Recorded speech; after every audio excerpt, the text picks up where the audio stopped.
Hello, how are you? I hope you're all fine. Well, this is the a brief explanation on how to classify verbs.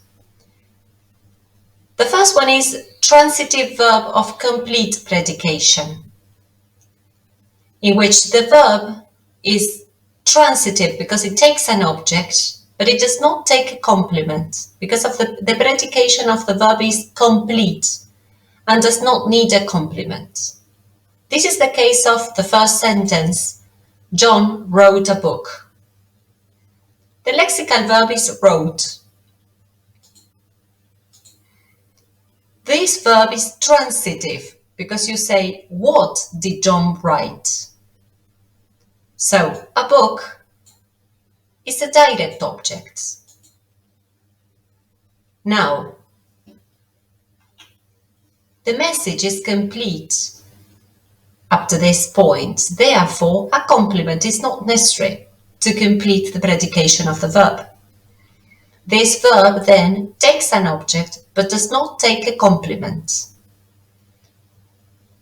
In the case of transitive verbs of incomplete predication, the verbs are transitive because they take an object, but they also need a complement because the verb is of incomplete predication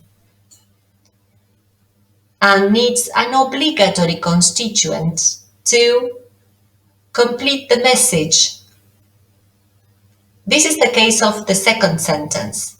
John considers his book a masterpiece. The lexical verb is considers. And you say, what does he consider? His book. But the message is not complete just by writing the verb and its object. What you want to say is that to John, his book is a masterpiece. So a masterpiece is an obligatory constituent that says something about the object. In this sentence, a masterpiece is obligatory and is therefore an objective complement. So, for an objective complement to exist, we need an object, and the verb must be transitive. Are all the verbs of incomplete predication, or can all the verbs be of incomplete predication? No, there is a set of verbs that can be of incomplete predication, transitive of incomplete. Please refer to Alexander's book, chapter 1, as from page 6, where you will see these and other patterns explained. Then we have intransitive verbs of complete predication. These verbs don't need an object because they are intransitive, and they don't take a complement because the predication of the verb is complete. This is the case of John writes every day. The lexical verb is writes. John writes what? The object is not explicit here, it's not written, even though we know that this verb can take an object. What you see here every day is not an object. It is neither an object nor a complement, because it talks about the time or the frequency in which John writes. So it's an adverbial adjunct of time. This verb is intransitive of complete predication, and every day is an adjunct. It cannot be a complement.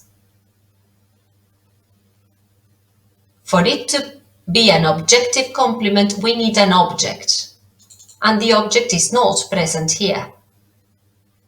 And the object will say something. The object complement will say something about the object. Every day is telling you when or the frequency which John writes. So it's an adverbial because it is related to the verb. And the last case is intransitive verb of incomplete predication. where the verb does not take an object, but takes a subjective complement. These verbs are also known as copulative, copular, linking verbs. They don't take an object, as in the case of John is a devoted writer.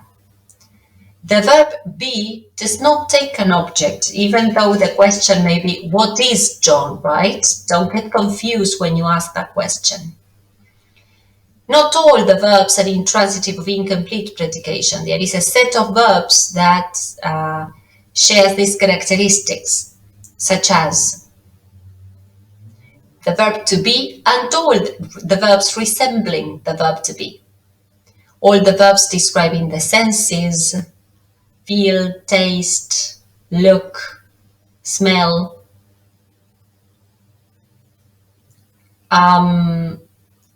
Then the verbs of the process verbs become, grow, go, turn. You have a list of these verbs in Alexander's book. Now, as this verb is intransitive, it does not take an object, but it takes a complement. The complement is a devoted writer. Why is it a complement?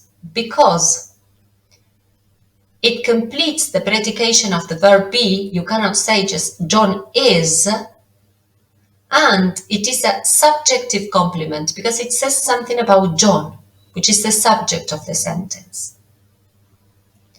Okay, I hope this is clear. Well, study hard and please read and hit the books. See you next week. Bye-bye.